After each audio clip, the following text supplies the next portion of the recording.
lagi belajar hukum dagang. Ternyata seru ya belajar hukum dagang. Iya, emang seru. Maka dari itu bantuin aku yuk buat jelasin ke teman-teman mengenai apa sih hukum dagang itu. Ayo. Boleh? Yuk. Ayo.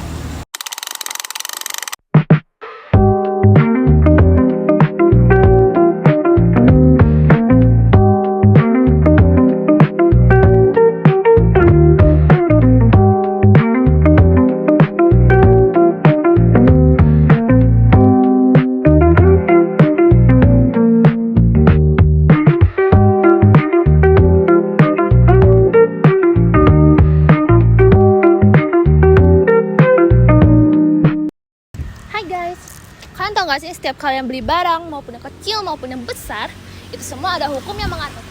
Dan yap, itu adalah hukum dagang. Hari ini kita bakal bahas tuntas mengenai apa sih hukum dagang itu dan kenapa penting banget dalam dunia bisnis. Jadi, hukum dagang itu merupakan sekumpulan peraturan yang mengatur aktivitas perdagangan atau bisnis. Intinya, peraturan ini mengatur hak dan kewajiban antara penjual dan pembeli atau bahkan antar perusahaan. Jadi, kalau gak ada peraturan ini, kayaknya bisnis bisa hancur.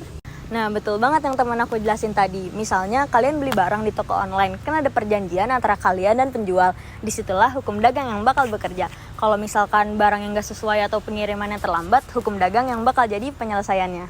Perjanjian harus jelas, seperti harga, pengiriman, dan kualitas barangnya, dan lain-lain. Kalau misalkan perjanjiannya tidak jelas, bisa-bisa akan kacau di kemudian hari. Jadi, hukum dagang itu sangat penting dalam dunia bisnis. Ada beberapa hal yang diatur, seperti 1. Perjanjian jual beli, biar setiap pihak tahu hak dan kewajibannya. 2. Perusahaan, mulai dari mendirikan perusahaan sampai ngatur hubungan antar pemilik dan karyawan. 3.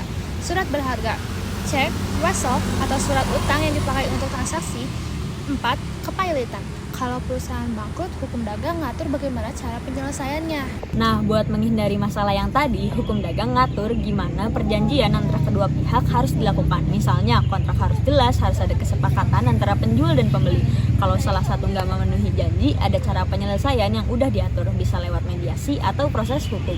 Nah, kalau perusahaan gagal bayar utang, hukum dagang bakal bantu buat ngatur siapa yang harus dibayar lebih dulu. Apakah kreditor, pegawai, atau pihak lain yang terlibat. Jadi, semua itu udah diatur supaya semua pihak merasa adil dan damai. Selain itu, hukum dagang juga mengatur tentang surat berharga, seperti cek, wesel, dan giro. Ini penting buat transaksi bisnis, biar bisa melakukan pembayaran tanpa harus pakai uang tunai langsung.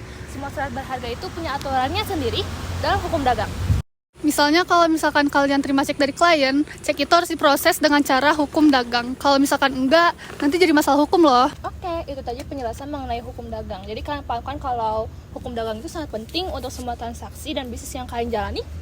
Betul banget. Jadi kalau misalkan kalian mau terjun ke dunia bisnis, kalian perlu banget paham sama hukum dagang, biar gak kena masalah hukum di lain hari.